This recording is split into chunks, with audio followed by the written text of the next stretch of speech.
Bonjour à toutes et bonjour à tous dans le Seigneur. Bienvenue dans votre émission Eau de vie. Aujourd'hui, 59, donc 21h, et nous sommes le 19 avril 2023.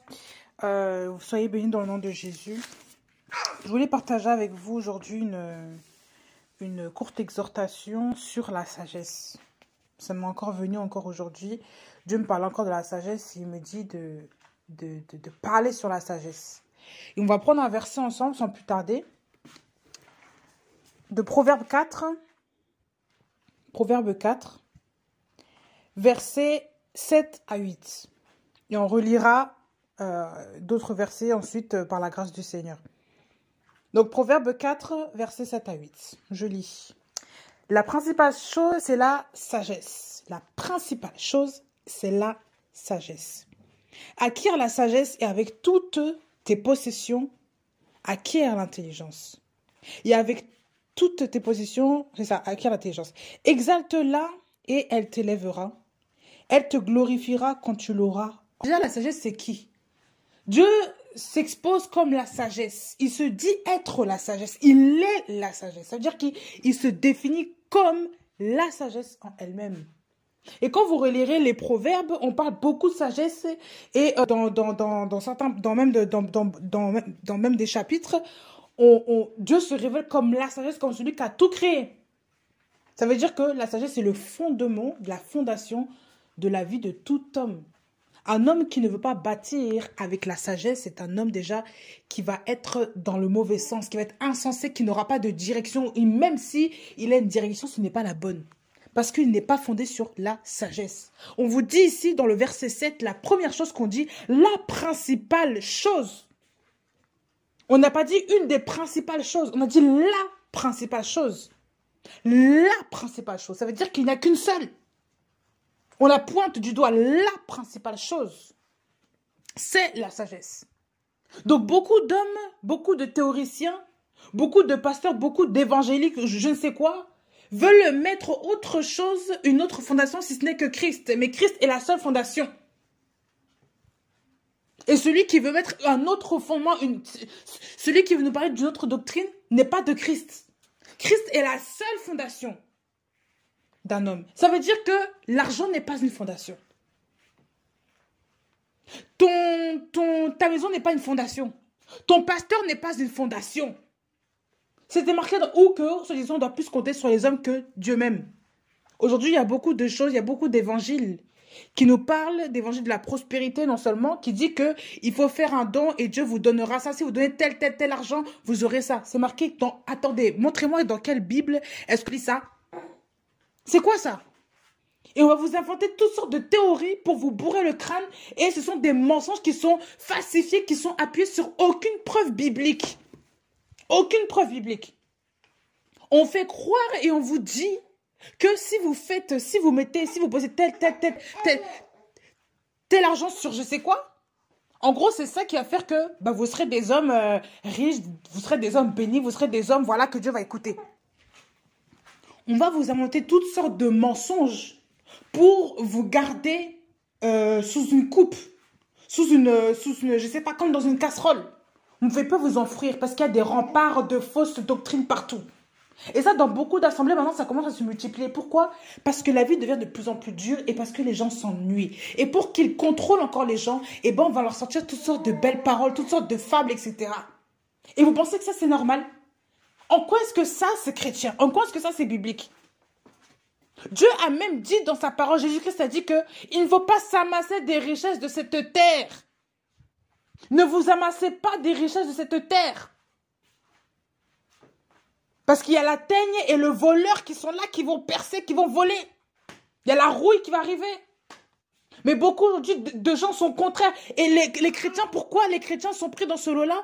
Parce qu'ils ne lisent pas la parole. On vous dit que la principale chose, c'est la sagesse. La principale, c'est la sagesse. Et Dieu est la sagesse. Et on va voir ce qui est lié ensuite pour comprendre les choses. La principale chose, c'est la sagesse. Acquiert la sagesse. Acquiert. Ça veut dire qu'il faut un prix. Acquérir quelque chose, il faut un prix. Il faut quelque chose. Il faut que... Voilà. Et avec toutes tes possessions, acquiert l'intelligence. Ça veut dire qu'une fois que tu as eu l'intelligence, une fois que tu as eu la sagesse, cette sagesse-là que tu as, il faut maintenant acquérir l'intelligence pour avoir les possessions. Et avec toutes tes possessions, acquiert l'intelligence. Et tout ce que tu as maintenant acquiert l'intelligence. Quelle intelligence? L'intelligence pour garder, pour conserver. Je vais vous dire une chose. Il y a beaucoup de femmes, il y a certaines femmes qui ne conservent pas leur maison, qui ne gardent pas leur maison, qui ne gardent pas leur foyer, qui ne font pas attention à certaines choses. Pourquoi? Parce que de base, elles n'ont pas la sagesse. Elles perdent leur foyer, pourquoi? Parce qu'elles n'ont pas la sagesse. Donc déjà mal commencé. Quand tu ne mets pas Dieu au centre de ta vie, tu t'étonnes après que le mari fuit. Tu t'étonnes que l'enfant n'apprend pas bien à l'école. Même tu t'étonnes qu'il y a beaucoup de choses qui ne vont pas. Pourquoi est-ce qu'il y a beaucoup de choses qui ne vont pas? Parce que Dieu n'est pas Dieu n'est pas le premier. Dieu n'est pas la tête dans la maison. Il n'y a pas la sagesse dans la maison. Parce que Dieu s'appelle la sagesse. Et quand Dieu te donne ce que lui est, tout ce qu'il est, quand tu reçois son esprit, quand tu reçois Jésus-Christ en toi, tu acquiers de beaucoup de choses. Mais quand Dieu te donne une chose, tu conserves ces choses-là par l'intelligence. Ça veut dire maintenant le renouvellement de ton esprit, de ta pensée. Ça veut dire que quand maintenant tu as Christ en toi, tu as Jésus-Christ en toi, Dieu renouvelle, il refaçonne ton mode de pensée. La pensée, c'est aussi l'esprit. Oui. Quand vous avez une sorte de pensée, quand la Bible dit que notre capacité de penser vient de Jésus, mais ne vient pas de nous-mêmes, mais vient de Dieu. Ça veut dire que notre esprit, ce qui nous insuffle, nos pensées, tout ce qui est en nous, ça vient de lui-même.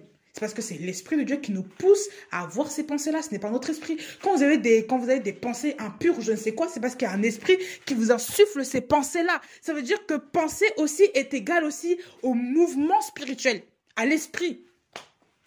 L'influence d'un esprit. Ça veut dire que aussi l'intelligence, qui est le renouvellement de la pensée, qui est vraiment par rapport à la connaissance de la pensée, doit être illuminée par la sagesse. Les gens de ce monde ont l'intelligence obscurcie, c'est ce que la Bible dit. Allez voir dans Éphésiens, on en parle. Les gens de ce monde ont l'intelligence obscurcie. Parce qu'ils vivent encore dans le vieil homme. Mais quand tu es en Christ, tu es une nouvelle créature. Et les choses anciennes sont passées, mais aussi ton intelligence aussi est renouvelée. Parce que tu ne te fies pas au vieil homme, mais tu es maintenant renouvelé en esprit. Donc maintenant, toute ta pensée aussi est renouvelée aussi. Donc il est très très important de se fier et de se fier à la parole d'abord, à la sagesse. La sagesse qui est Dieu. Et le seul Dieu véritable, celui qui a créé le ciel et la terre, toute la création, c'est lui seul. Celui qui t'a créé toi-même, c'est lui seul. Ce n'est pas ton père et ta mère qui t'a créé. C'était que des instruments pour te faire venir au monde. Mais celui qui t'a créé d'abord en esprit, c'est Dieu. Oui, il t'a créé esprit et ensuite il t'a revêtu d'un corps de chair. C'est Dieu lui seul, le Père des esprits, qui t'a créé. Ce n'est pas un autre. Donc il faut toujours se référer à la principale chose qui est la sagesse. Dieu est un. Il n'y a que Dieu qui est la fondation de tout homme. On ne peut pas mettre quelqu'un d'autre à la place. Ton pasteur n'est pas ta fondation. Ta mère ni ton père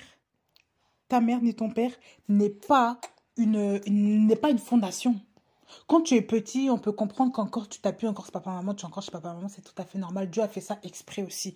Mais quand même tu es petit, ils doivent aussi t'apprendre aussi à faire confiance aussi à Dieu. C'est tout à fait normal.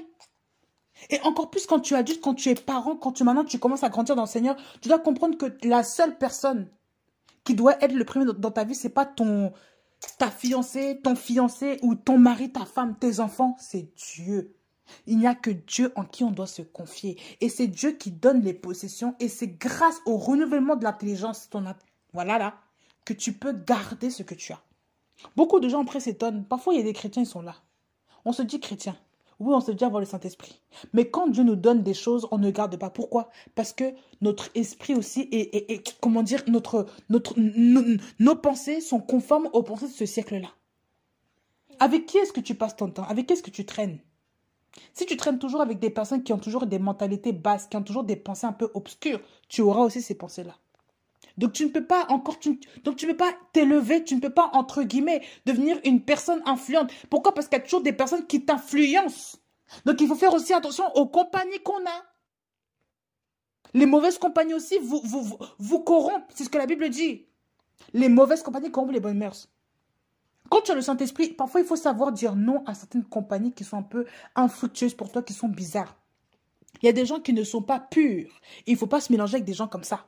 Et des gens même qui ne sont pas purs, qui veulent se mélanger avec vous, vous leur faire comprendre les choses de manière franche, avec un esprit de douceur, mais il faut leur faire comprendre aussi de manière franche, je ne peux pas rester avec toi parce que pourquoi? Il faut détaler les choses. Il ne faut pas cacher ce qu'ils font dans le noir, parce qu'ils ont honte de cela. Les gens qui pêchent là n'aiment pas qu'on dévoile aussi leurs bêtises. Il faut dévoiler ces choses-là. C'est biblique. C'est biblique. Donc quand on est chrétien, on ne peut pas aussi vouloir marcher avec Christ et marcher encore avec des personnes qui ne sont pas dans la vérité. Ça, ce n'est pas de Dieu. Donc il faut s'éloigner des mauvaises compagnies. Si vous voulez aussi avoir une intelligence que Dieu va utiliser pour votre bien, pour le bien des autres, pour le bien de votre communauté, il faut aussi savoir se séparer des gens. Dieu ne peut pas vous utiliser si vous êtes toujours avec des gens qui ne sont pas fructueux et qui vous pousseront toujours à la médiocrité. Il ne peut pas.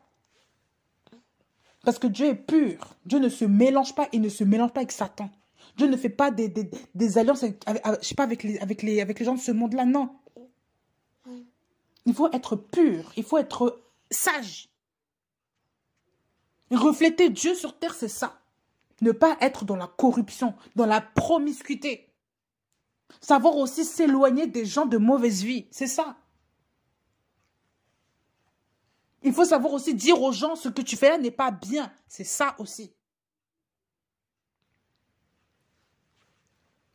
Toi, tu veux garder ton mariage, tu as Dieu dans ta vie, hein, tu as le Saint-Esprit, tu veux garder ton mariage, mais tu laisses toujours une de tes copines venir toujours te dire n'importe quoi sur ton mari, et un jour tu pètes un plomb et puis divorce. Et le mari va mettre un divorce là-bas. Tu ne sais pas garder ce que tu as. Pourquoi? Parce que tu es en compagnie d'une personne qui a des mauvaises pensées, qui n'a pas une bonne intelligence, et tu vas avec cette personne-là. Tu es en compagnie avec les moqueurs. Ces gens-là aussi vont influencer aussi tous tes biens. Donc tu risques de tout perdre à cause de ces gens-là. Il faut réfléchir, ma soeur. Il faut réfléchir. À toi qui veux t'engager dans des grandes choses avec ta famille, avec ton mari. Il faut réfléchir avec qu'est-ce que tu passes, avec qu'est-ce que tu traînes, avec qu'est-ce que tu passes ton temps, avec qu'est-ce que tu parles. Même parfois avec qu'est-ce que tu commères. Oui. Parce que les gens avec qui tu commères bien, mais tu ne sais pas qui c'est dans le monde spirituel, tu ne sais pas qui c'est. Tu es là, tu dévoiles toute ta vie avec des gens comme ça. Mais oui. Il faut être intelligent, il faut être sensible. Quand l'Esprit de Dieu vous dit qu'il n'y a pas de lien entre l'infidèle et le fidèle, il n'y a pas de lien entre la mort et la vie, il ne faut pas se mettre sur le même joug que les incrédules. Donc toi qui crois en Dieu, toi qui veux que ta fondation soit Jésus-Christ, tu vas permettre qu'une femme dont sa fondation n'est même pas Jésus-Christ puisse t'enseigner même sur ta vie de couple et même sur autre chose. Sur des affaires familiales, alors qu'elle-même n'a pas de famille, elle-même a détruit son foyer, elle-même parfois pratique des choses bizarres dans la sorcellerie chez elle. Tu ne sais pas. Et Dieu te dit que cette femme-là est bizarre, il faut s'en éloigner. Toi, tu ne veux pas, oui, l'amitié, elle est gentille, elle me fait des beignets tout le temps, on est amis de l'église. Quel ami? En Christ, on est frères et sœurs, on n'est pas amis. D'abord, on est frères et sœurs. C'est une amitié, gloire à Dieu, mais d'abord, on est frères et sœurs. Donc si cette personne-là déjà n'est pas dans le vrai avec le Seigneur, ce n'est même pas une sœur. Et encore moins une amie. Donc il faut s'en éloigner. Il faut faire attention. Ne vous laissez pas avoir dans le piège de l'ennemi avec ce genre de compagnie-là. Il y a des gens qui voudront toujours vous traîner vers le bas. Et si vous voulez garder ce que Dieu vous a donné, si vous voulez garder les trésors que Dieu vous a donnés dans votre vie spirituelle, tout comme dans votre vie de tous les jours, il faut savoir aussi couper les ponts avec certaines personnes. Eh oui, ce n'est pas simple, mais il faut le faire. Et quand vous verrez ça, vous allez voir que vous allez croître, que vous allez avancer.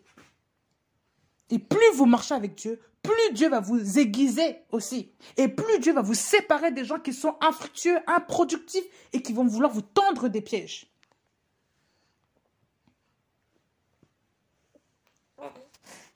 Et on vous dit au verset 8, « Exalte-la, elle t'élèvera, elle te glorifiera quand tu l'auras embrassé. Dieu élève celui qui l'élève. Joseph a gardé des principes. Il a mis Dieu comme fondation. Devant la femme de Potiphar, il a refusé de se livrer à la promiscuité. Il a refusé de se livrer à la compromission. Il a mis Dieu d'abord. Parce qu'il a refusé l'impudicité, Dieu l'a élevé. Gardez Dieu dans votre vie et Dieu vous le rendra parce que Dieu est fidèle. On vous dit qu'il faut l'exalter, Dieu, et elle t'élèvera. Elle te glorifiera quand tu l'auras embrassé. Embrasser, ça veut dire étreindre, ça veut dire vraiment se donner tout à cœur. Quand tu es entier avec Dieu, Dieu te le rendra, ici et dans la vie à venir. Donc il faut être entier avec le Seigneur. Il ne faut pas être tiède ou des gens qui ont peur, des gens lâches là qui ne veulent pas affronter la vie. Il ne faut pas être comme ça. Il faut être des vrais gens. Il faut être des honnêtes gens. Il faut être des gens purs et matures selon Dieu. Et lorsque Dieu vous parle, il faut accepter sa parole pour que cette parole-là vous change. C'est ça la vérité. Et la sagesse doit être dans la vie de chaque homme. Si tu veux percer, si tu veux persévérer, si tu veux avancer dans tous les projets que tu as, jeune fille, jeune homme, jeune femme, c'est d'abord le Seigneur qu'il faut mettre dans ta vie. Le numéro 1, c'est Jésus. Ce n'est pas un autre, c'est le Christ. Donc Jésus le matin, Jésus à midi, Jésus le soir, Jésus tout le temps. Mais ne mettez jamais quelqu'un d'autre avant Christ. Jamais de la vie. Et n'oubliez jamais ses commandements. Que Dieu vous bénisse clairement. Que Dieu vous bénisse et que Dieu vous taille encore au nom de Jésus.